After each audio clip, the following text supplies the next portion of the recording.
Hello friends, welcome again to this channel and we are continuing with our discussion on the fundamentals of breaker failure protection. We have started with this topic in our last session wherein we have already discussed about the fundamental concepts of breaker failure protection.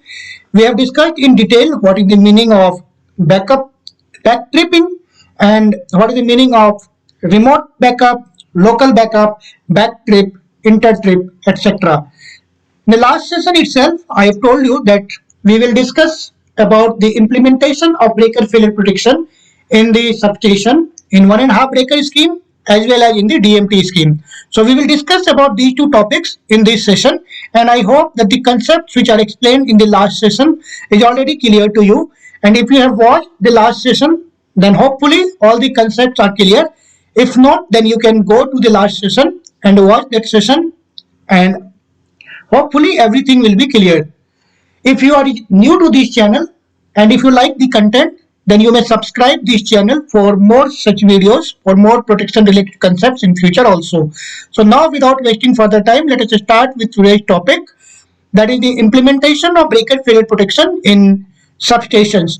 First of all, we will discuss about the topics that we have discussed in our last session.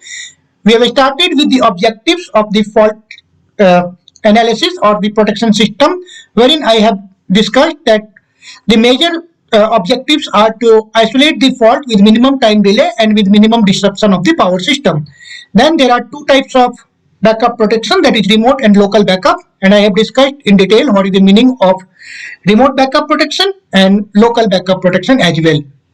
Then the advantages, disadvantages of local backup protections were discussed. After that, the meaning of relay backup, breaker backup, and the breaker failure protection was discussed, including the concept of back tripping and inter tripping. So now let us start with today's topic, which is the LBB implementation in substation, and first topic is for 1.5 CB scheme. I am not going to discuss with the concepts of 1.5 CB scheme.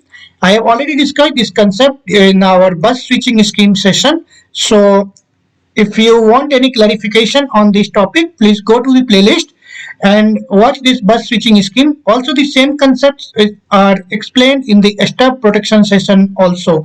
So if in case you have any doubt, go to either of these two sessions and you will understand the concepts of 1.5 circuit breaker schemes. For the conceptual clarity of this session, I am considering here the 4 feeders, feeder 1, 2, 3 and 4 connected between these two buses, bus 1 and bus 2. Now, suppose there is a fault on feeder 3. In case there is a fault on feeder 3, your feeder 3 protection must operate. So if this feeder 3 is a transmission line, then what are the input available to this protection system? First of all, the input from CVT, then the input from these two CT parallel together and connected here, and the output of this protection relay after the operation of transmission line is to trip this circuit breaker and this circuit breaker. When these two circuit breakers are open, then the fault will be isolated. So in normal course, the protection system of this feeder 3 protection system will operate, and it will isolate the fault by opening these two circuit breakers.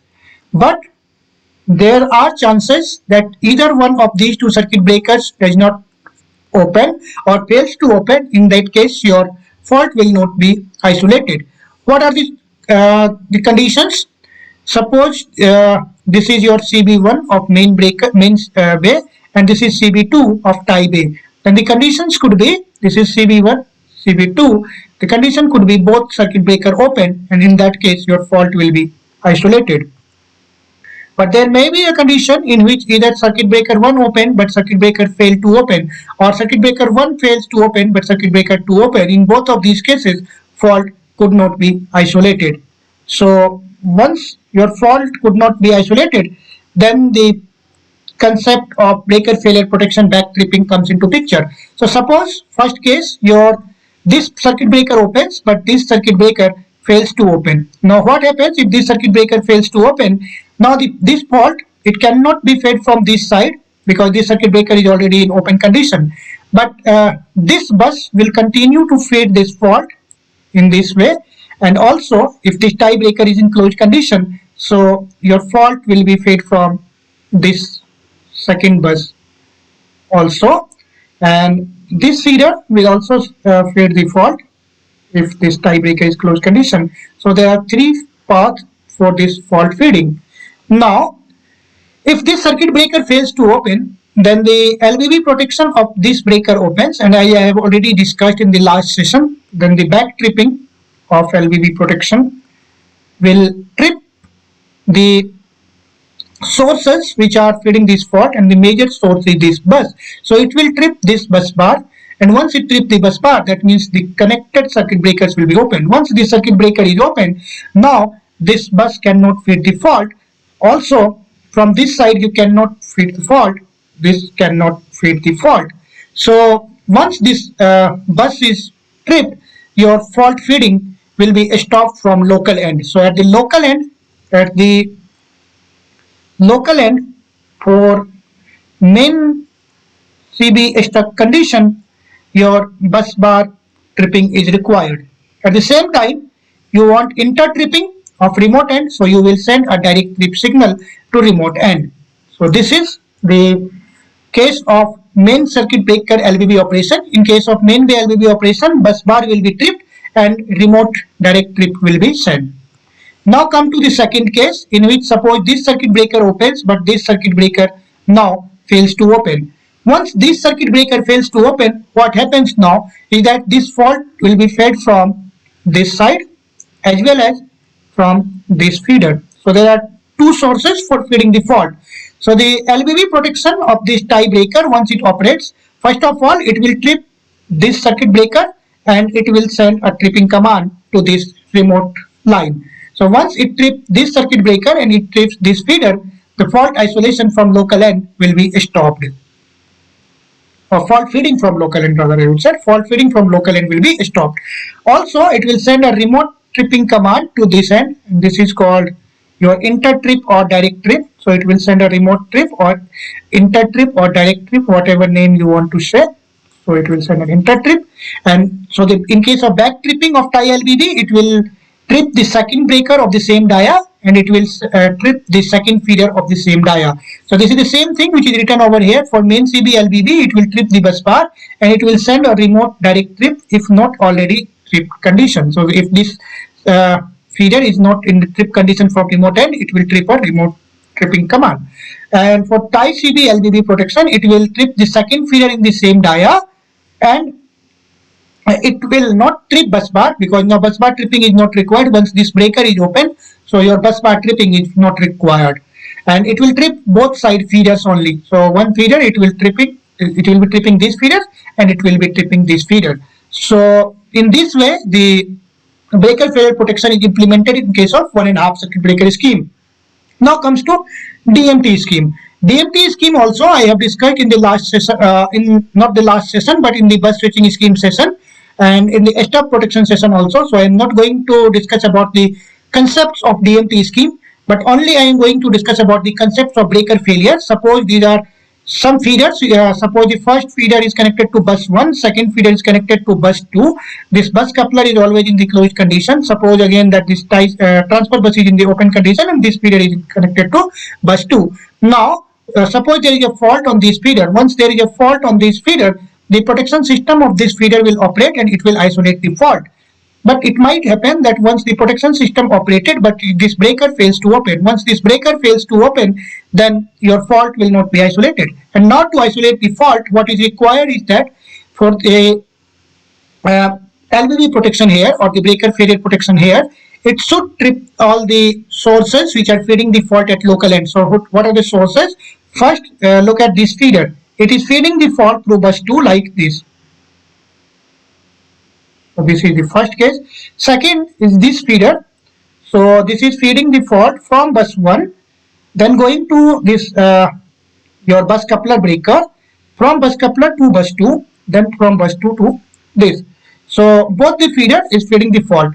But the condition is that since this feeder is connected to bus 2, this feeder is connected to bus 2, this feeder is connected to bus 1. First of all, if the LVB protection of this circuit breaker operates, it will trip the bus bar in which this feeder is connected. So this feeder is connected to bus bar, so it will trip this bus. Once it trips this bus, your fault feeding from this feeder will be stopped. But the condition again is, since this feeder is still feeding the fault through bus coupler bay, so it should trip this bus coupler also. Anyway, in case of bus bar protection, we will discuss.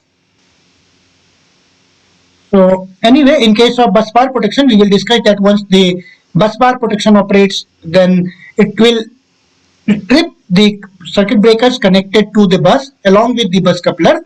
But why this bus coupler tripping is required? Because if you doesn't trip this bus coupler, then the fault feeding will continue from this bus 1 through this bus coupler bay. So in case of DMT scheme, first of all, it will trip the bus in which this breaker is connected. Then it will open the bus coupler, and also it will send the direct trip, which is the inter trip. So in case of back tripping, only thing is that for back tripping, it will trip the bus on which this circuit breaker is connected. Suppose it is connected to bus 2, so it will trip the bus 2, and then it will trip this bus coupler. So this is the basics in which the LVB protection is implemented in case of DMT scheme. We have already discussed how the LVB protections are implemented in case of 1.5 breaker scheme. Now we know how the LVB protection is implemented in case of DMT scheme. The another important thing over here is that to trip all CV connected to that bus, and now how it decides the bus. It decides the bus based on this isolator, and we will discuss about this during the bus bar protection session, that what are the effect of this isolator position on isolator status, rather what are the effect of isolator status on bus bar protection. That we will discuss during bus bar protection session. But remember one thing, that in this case DMT scheme, the protection bus bar protection depends upon the status of isolator. So in this session we have discussed about the implementation of LVB protection in case of substation, and we have discussed for two cases, the case of 1.5 breaker scheme and for double main and transfer scheme. The same double main and transfer scheme concept is applicable for double main scheme also, which is generally the case of GIS substation. So now the concepts which are explained in these sessions, I hope are clear to you. And if you like the video, then please share this video with your friends. Please like, comment, and share with as many friends as you can, so that they will understand these concepts and they can implement this concept in their organizations also. And if you doesn't like the content, then also you can comment in the comment section. So that based upon the feedback received from your side, I will try to improve the sessions from next time onwards. Till then, thank you and goodbye, and please keep watching.